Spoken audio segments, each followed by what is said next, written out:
Mob lynching করে যাকে পিটিয়ে মারা হয়েছে ইন্দ্রজিৎ মন্ডল, উনিও ইনোসেন্ট। আমাদের কথা শুনলো না, আমি বললাম দেখো বাবা বলে বেরো না। যদি আমার ছেলে অন্যায় করে থাকে, কোনো কিছু করে থাকে, তাহলে আমার কাছে বল, আমি নিজে হাতে আমার সন্তানকে তো ছেড়ে দেবো।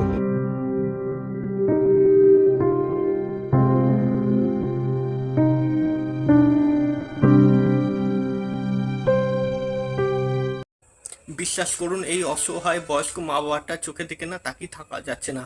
মানে কতটা তারা যে কষ্টে আছে, হয়তো এদের কথা সেইভাবে শোনা যাচ্ছে না বা উঠছে না, খবরের শিরোনামেও হয়তো আসছে না, কিন্তু একজন গরিব বাবা মার কষ্টটা, বা তার ছেলে, খেটে খাওয়া ছেলে, অটো ড্রাইভার যে ইন্দ্রজিৎ মণ্ডল, তাকে শুধুমাত্র কেউ তার নাম বলে দিল বলে উত্তেজিত জনতা অতি উৎসাহী হয়ে তাকে বাড়ি থেকে বের করে নিয়ে গিয়ে তুলে নিয়ে গিয়ে গণপিটুনিতে তাকে যে মেরে ফেললো, এর বিচারটাও সঠিকভাবে এবং দ্রুত তাড়াতাড়ি হওয়াটা খুব দরকার। কারণ বলুন তো, এই মা বাবাটা, বয়স্ক মা বাবাটা, এরা মানে এদের সর্বস্ব যা ছিল সবই শেষ হয়ে গেল।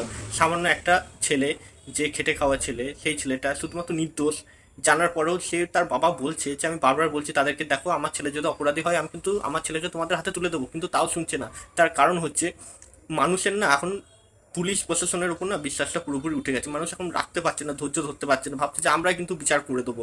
কিন্তু যে বিচার করার জন্য সংবিধান আছে, আইন আছে, কানুন আছে, কিন্তু এই সব জিনিসের উপর মানুষজনের পুরোপুরি ভরসাটা সেই তৃণমূল সরকারের আমলে উঠেই গেছে। তাই আমি বলবো বর্তমান মুখ্যমন্ত্রী বা বর্তমান সরকারকে যেন এই ভরসাটা মানুষজনের মধ্যে বসানোটা খুব দরকার, যে না, কেউ যদি অপরাধ করে সে অপরাধী সাজা পাবেই।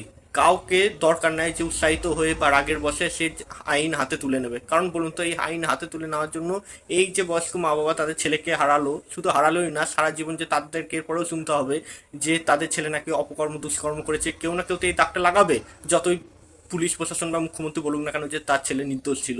আচ্ছা বলুন তো, তারা এই কষ্টটা কোথায় রাখবে? তারা তাদের জীবনের যে আর কটা দিন বাঁচবে, সেই দিনগুলাকে তারা কিভাবে কাটাবে, কি বলে নিজেদেরকে বোঝাবে? আমি বলবো খুব দরকার পুলিশ প্রশাসনের মানুষজনের মধ্যে পুলিশ প্রশাসনের প্রতি বিশ্বাস এবং আস্থাটা ফিরিয়ে আনার।